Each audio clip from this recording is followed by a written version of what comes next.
नमस्कार। तो आज हम एक बहुत ही सुंदर प्रकरण पे बात करेंगे, जो योग वशिष्ठ है। तो योग वशिष्ठ एक बहुत सुंदर ग्रंथ है, जिसमें ऋषि वशिष्ठ जी श्री रामचंद्र जी को उपदेश सुनाते हैं। तो शुरू में श्री रामचंद्र जी को वैराग्य होता है कि मुझे किसी काम में मन नहीं लग रहा है ना, सब व्यर्थ लग रहा था उनको।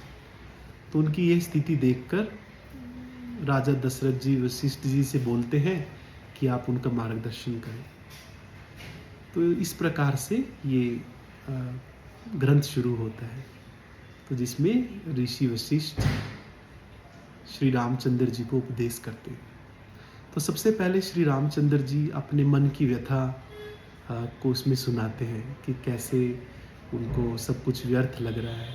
तो ये सब सुनने के बाद वशिष्ठ ऋषि जी रामचंद्र जी को बोलते हैं ये मुमुक्षु प्रकरण में कि हे श्री राम, अगर आपको कुछ भी हासिल करना है, कुछ भी प्राप्त करना है, तो पुरुषार्थ करना पड़ेगा। पुरुषार्थ किए बिना कुछ भी प्राप्त नहीं हो सकता, कुछ भी संभव नहीं है। तो यहाँ पर ऋषि वशिष्ठ जी पुरुषार्थ की महत्ता का वर्णन करते हैं। वो कहते हैं इसी पुरुषार्थ के बल से भगवान विष्णु जी पुरुषोत्तम कहलाए, सब में उत्तम कहलाए। इसी पुरुषार्थ से भगवान शंकर नीलकंठ कहलाए। पुरुषार्थ करने से ही जो बृहस्पति है वो देवों का गुरु बन पाए, और शुक्र जो है वो देवताओं दैत्यों के गुरु बन पाए। तो इस प्रकार जो व्यक्ति जितना पुरुषार्थ करता है उसी को उतना मिलता है। लेकिन अगर कोई कहे कि अरे भाग्य से हो जाएगा, मेरे करने से क्या होता है, तो वशिष्ठ ऋषि जी उनको बहुत डांटते हैं, बोलते हैं कि ऐसे व्यक्ति मूर्ख हैं।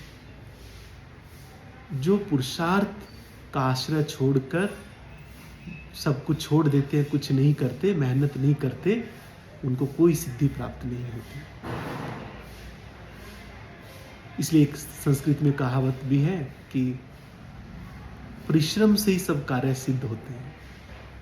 जैसे एक लेटे हुए सिंह के मुंह में कोई शिकार अपने आप नहीं आ सकता, उसको मेहनत ही करनी पड़ती है। उसी प्रकार चाहे इस संसार में कुछ प्राप्त करना हो या अध्यात्म में मोक्ष प्राप्त करना हो, तो पुरुषार्थ ही सबसे बड़ा एक शस्त्र है। तो और आज के समय में भी आप देख लीजिए, जो बहुत कोई अचीव करते हैं, कोई बहुत बड़े क्रिकेटर हैं या कोई फिल्म स्टार हैं, कोई बहुत बड़े उद्योगपति हैं, तो उनके पीछे जो सबसे बड़ा बल है वो पुरुषार्थ का ही है।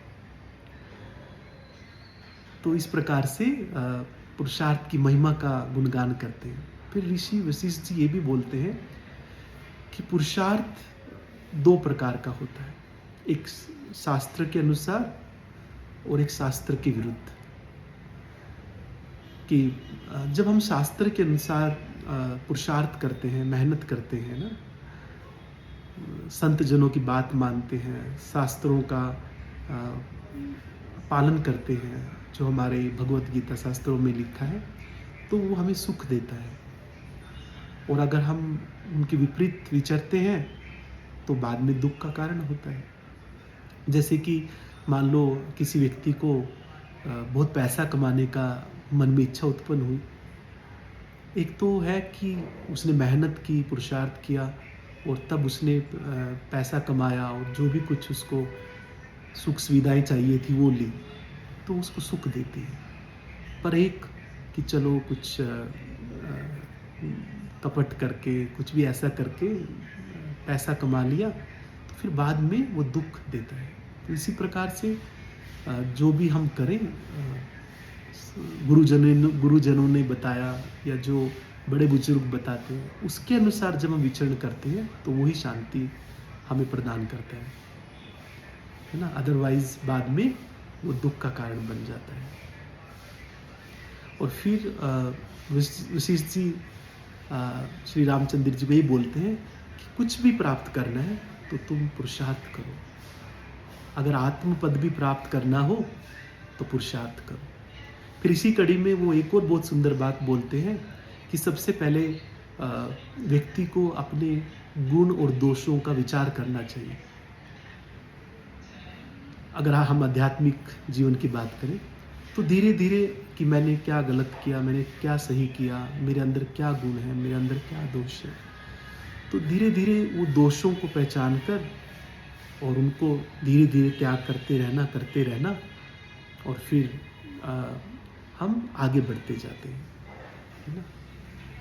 और इसमें एक और सुंदर बात वो वर्णन करते हैं कि चलो कुछ और भी ना समझ आए तो जो भी हमारा जो भी हमारे कल्चर है, रीति रिवाज है ना, जो फैमिलीज़ में रहते हैं या जो भी हमारा वर्ण के हिसाब से काम है, उसको भी हम सही तरीके से करें, अच्छे प्रकार से करें, तो भी हमें धीरे धीरे हम आगे बढ़ते रहते हैं, है ना, मेहनत करने से।